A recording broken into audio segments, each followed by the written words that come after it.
Orang gat kan orang muda tengah bunga. Orang gat kan orang kaya tengah bunga. Tanya malamnya katanya tengah bunga kat kaya tu. Yang dalam dente gat. Yang gat yang tadi. Tanya malamnya udip tengah bunga merempuan udip.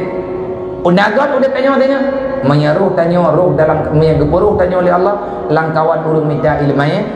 Tanya dengan ilmunya lebih dari Allah, maka tanya juga bertambahlah kebaikan. Tapi punya malamnya udip. Malamnya nak tabut. Olehnya kuku-kukunya tanya mana boleh.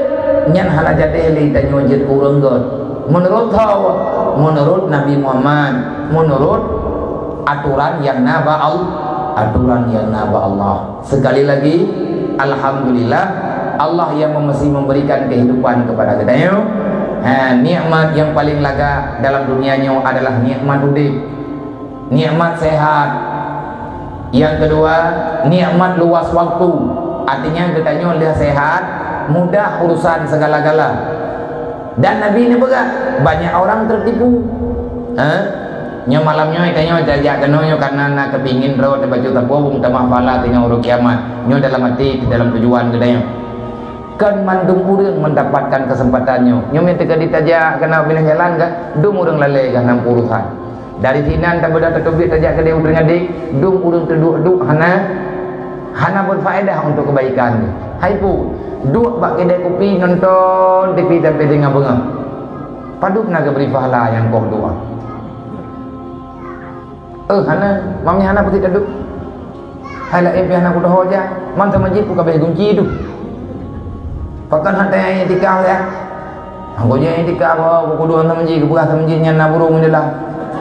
Menteri dekat dia, dekat aduan sama jinnya nak burung jalan pakai hantar rumah tak berquran. Hai ku berquran dengan kuda, mamnya dengan tak pegang gaih juga deh. Cukup le alasan, nyen mai dekat di kekana hana bereh tu. Alangkah cukup banyak orang yang membuang-buangkan waktunya. Makanya Nabi kekan putra, nikmatani maghbulun fiha kasirun nas. Dua nikmat yang pada dua nikmat itu banyak manusia tertipu nabi Rasulullah. Yang sehat wa firar. Putra sehat, gebi kesehatan, orang sehatnya nikmat kejuk oleh Allah. Tapi dengan nikmat udip banyak getanya tertipu dengan nikmatnya. Bak gaduh tapi fikir-fikir tu orang sehat sehingga ibadat getanya di. Gaduh tak kira-kira Allah semayang sunat tengah. Nang semayang sunat tiada nya malamnya katruk malam dia maghrib Allah teatrik mendatabut Quran itanya tak kira do tetehan anak tabut le maghrib tabut le insya gaduh tak putu aju olehnya yang kedua waktu yang luas firar gekeun firarun putra makna firarun waktu yang kosong getanyo tajak kena tajak gede hana terikat apa kena nyo intangnya bak nikmat bak keluasan waktunya banyak manusia tertipu. Akhirnya Allah Taala sampaikan dalam Al-Qur'an jid ke wahyu. Innal insana lafi khusri. Mayoritasnya manusia penduduk dunia itu asal neraka oleh Rasul oleh Allah.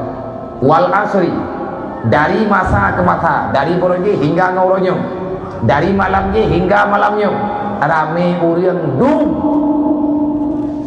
khusri calon-calon apa neraka kepada Allah illal ladzina amanu cukup diturun yang gelah ban neraka alladzina amanu wa amilus solihat orang yang berimanlah yang takut kepada kulah orang itu yang selamat wa amilus solihat bukan sekedar beriman menyata pegah drone beriman hantar tek aku buat amal kebaikan yang hanati beda pegah lek daya kematalah tau selamat iman tengah mati ke mereka wajib monya memang jid lagenya kupua geyakeun wa amilus salihat nama dia kang gekeun mandang li Allah wal asri innal insana lafi khusrin illal ladzina amanu enan mandang kecuali yang hana jadeh le tamang lanu neraka urang yang beriman dek le utama wa amilus salihat beriman tanpa amal tidak berarti hanafi